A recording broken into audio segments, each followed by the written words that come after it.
Tetapi itu ditolak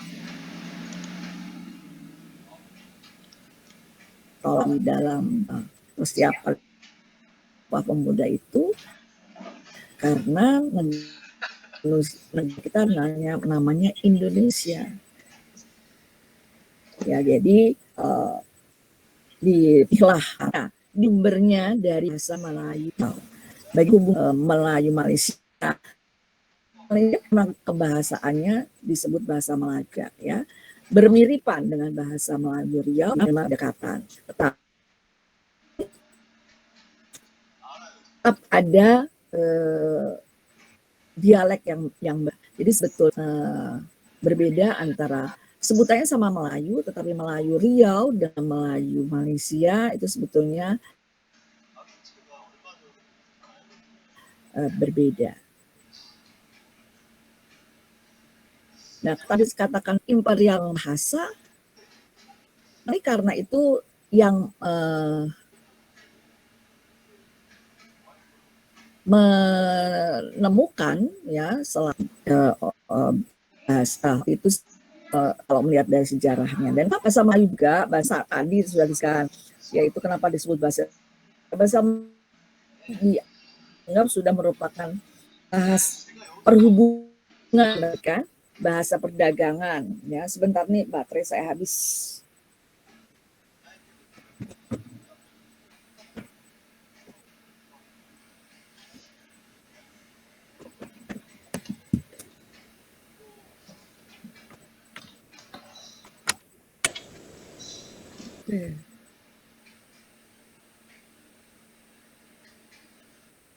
Bahasa perdagangan, ya, sudah dikenal tadi, sudah disebut bahasa perdagangan. Selain itu dianggap bahasa yang sederhana, yang mudah ditangkap oleh masyarakat secara umum, ya. Dikenal tingkatan bahasa. Kalau bahasa Jawa itu kan tingkatan bahasanya terasa, ya, bahwa kita ngomong dengan orang tua, dengan teman sendiri, ya, lalu berbeda kan itu. Nah, ini sebabnya kemudian presiden ketika menentukan bahasa ambil dari bahasa Melayu. Seperti itu sih jawabannya, memang. Baik Ibu, terima kasih Ibu atas jawabannya.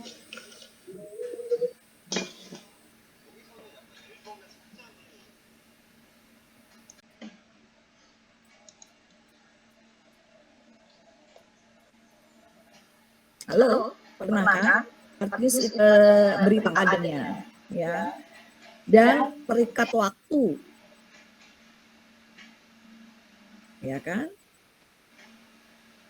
Itu sebabnya di dalam when dan where itu harus di depan. Sementara soft news, yaitu features, ya, features itu termasuk soft news, ya, yang diutamakan adalah who-nya, bukan when, where bisa bagiannya. Ya, karena itu waktu dan tempat itu boleh di tengah, ya. Dia tidak terikat waktu. Mau dibaca sekarang atau mau dibaca besok atau mau dibaca bulan depan masih bisa. Jadi kalau pertanyaannya manusia yang harus ditekankan, karena itu daya tariknya. Daya tariknya dalam features adalah untuk mengetahui siapa sih Melan, ya. Kalau daerah wisata, bagaimana sih daerah pariwisata itu, ya. Jadi who-nya lebih kental, ya, dan kalau ditampilkan maka berarti humanisnya yang harus ditampilkan. Jelas, Melan? Jelas Bu, sangat jelas. Terima kasih Bu atas jawabannya.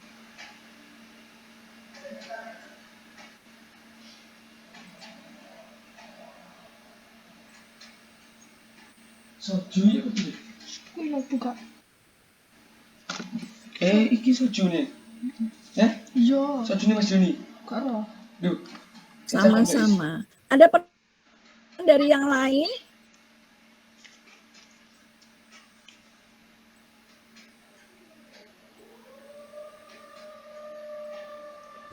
Ibu, saya mohon izin bertanya Bu. Dikumpulkan.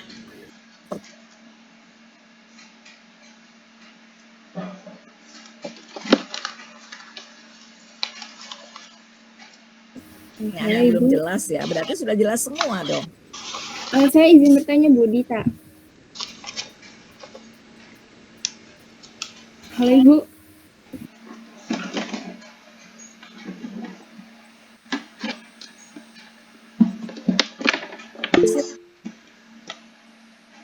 Dengar Ibu, tapi terputus-putus. Iya Bu ya. Jadi tuh saya kan sempat yang koreksi yang hasil silakan. Iya Ibu. Kan adalah hasil UTS yang jawaban itu ya Bu, saya samain. Nah saya masih bingung kenapa kalau misalnya sebutan Bapak dosen atau kayak Pak Guru itu dia kapital Ibu. Dan juga kenapa pas itu ada juga di salah satu soal dia percakapan langsung. Misalnya kayak buat masakan adik kamu itu sangat enak. Nah kenapa adiknya itu kecil, nggak kapital. Padahal kan dia kayak kalimat langsung ya Bu. Biasanya dia karena sapaan pakainya itu kapital apa ada ada aturan gitu Bu terkait huruf kapital tersebut. Terima kasih Bu.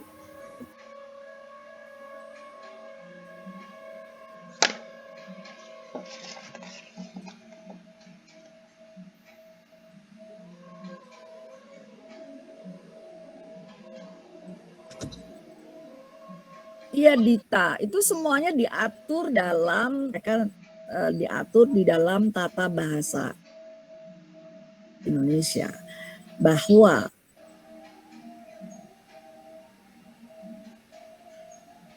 kalau kita sudah mengacu pada seseorang, ya, saya katakan Dita adalah adik saya. Dita adalah adik saya. Maka adik saya ditulis dengan A kecil, adik. Adik di situ.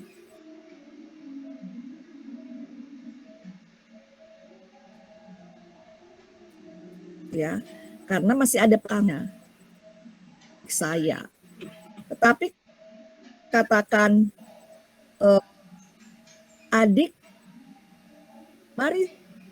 Nah, atau Dita memanggil adik, yang disebut di situ adalah seseorang yang memang adiknya Dita. Ya, tidak usah disebutkan lalu, bisa ditulisnya dengan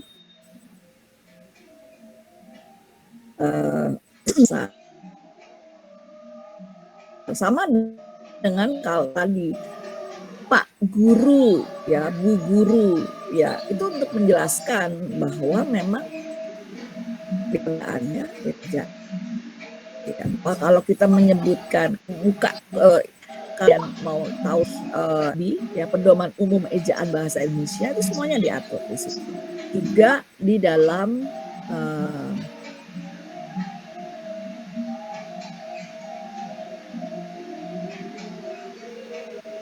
tata bahasa Indonesia. Ya semuanya itu diatur penggunaannya. Ya, jadi jelas bisa dibuka di Google pastilah kalau tapi lebih itu terus berkembang semuanya. Dan bahasa yang baru tuh ini loh. Ini baru terbitkan oleh Badan Bahasa. Ini. Jadi kalau kalian memang mau itu ini ada di sini. Ya, jadi Badan Bahasa itu terus mengembangkan cara penulisan dan ejaan itu dalam buku-buku terbitannya. Jadi pemberitaan-pemberitaan perkembangan buku-buku kebahasaan kalau kita ingin mengetahuinya.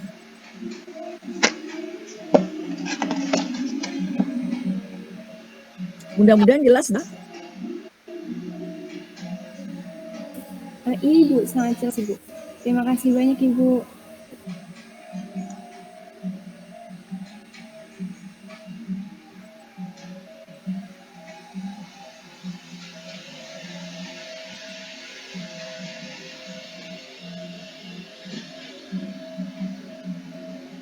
Ada pertanyaan lagi yang lain?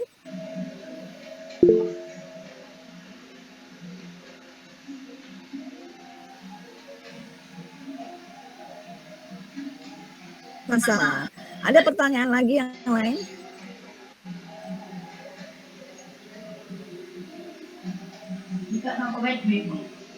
Lima 15 menit lagi waktunya. Ya, Mei, silakan. Baik Ibu, terima kasih karena telah mempersilahkan. Ibu, saya izin bertanya terkait dengan penggunaan suara di radio dan voice over di televisi ya Bu. Pasti kan tapi tetap aja kan tujuannya kan untuk pendengar ya. Itu yang membedakan antara voice over di televisi dengan yang di radio itu bagaimana ya Bu? Dari akurasinya mungkin atau dari segi mananya gitu? Terima kasih.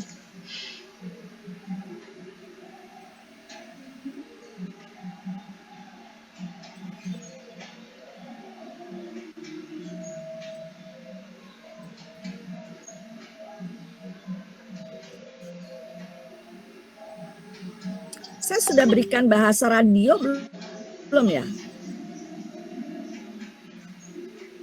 Sudah Ibu. Ibu sudah memberikan materinya di pertemuan ke-9 Ibu.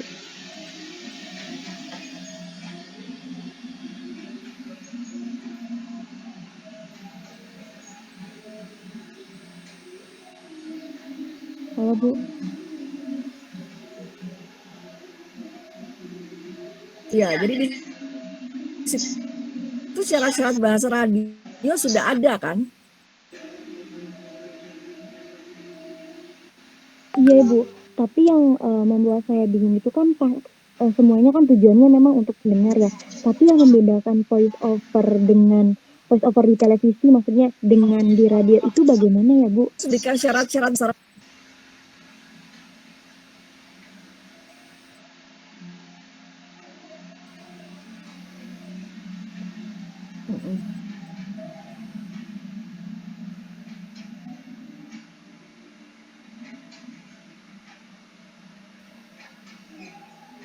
Iya.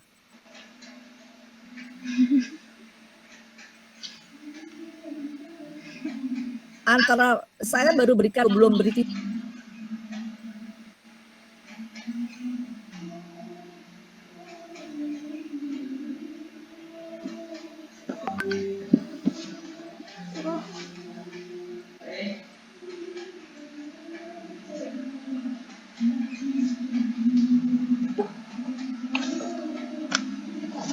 Bahasa radio sama, mirip lah, mirip. Hanya saja kalau di bahasa prinsipnya memang untuk pendengar dan penonton, ya. Tetapi tentu saja kalau di televisi kita sudah bisa membayangkan ya fannya ya, jadi hanya dalam bayangan kita bahwa ada orang yang mendengarkan. Ini yang di ada di tengah pada saat kita belajar, kita menemani dia belajar. pada saat kita sedang di dapur, radio itu menemani dia di dapur ya. Jadi kita harus mempunyai gambaran seperti itu. Jadi radio itu lebih mencoba masuk ke lingkung di tengah, beda dengan televisi ya. Karena televisi tidak mungkin ada di mana-mana. Ya, televisi masuk di mobil ke gambarnya goyang. Ada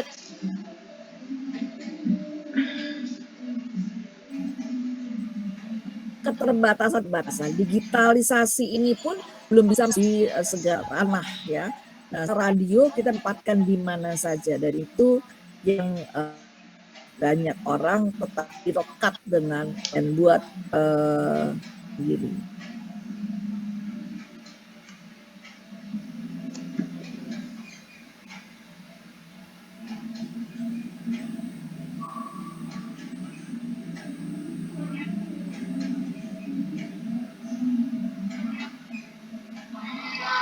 Oke, ada pertanyaan lain? Akan dari yang lain? Terima kasih atas jawabannya. Masih sekian banyak, ada lagi yang berarti udah siap semua. Sekian banyak tugas selalu saja masih ada kesalahan di dalam ejaan.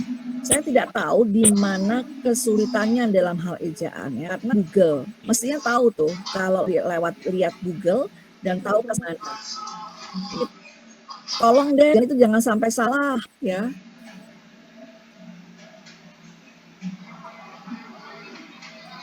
Ya Yumna, silakan Yumna. Mengenai tugas yang kemarin itu ya Bu ya, yang perihal makna konotatif dan denotatif Bu. Bu, bagaimana sih Bu syarat penggunaan kata bermakna konotatif dalam berita? Iya Bu. Bagaimana sih Bu syarat penggunaan kata bermakna konotatif dalam berita? Soalnya saya masih bingung Bu, kan karena saya berpikir takutnya penggunaan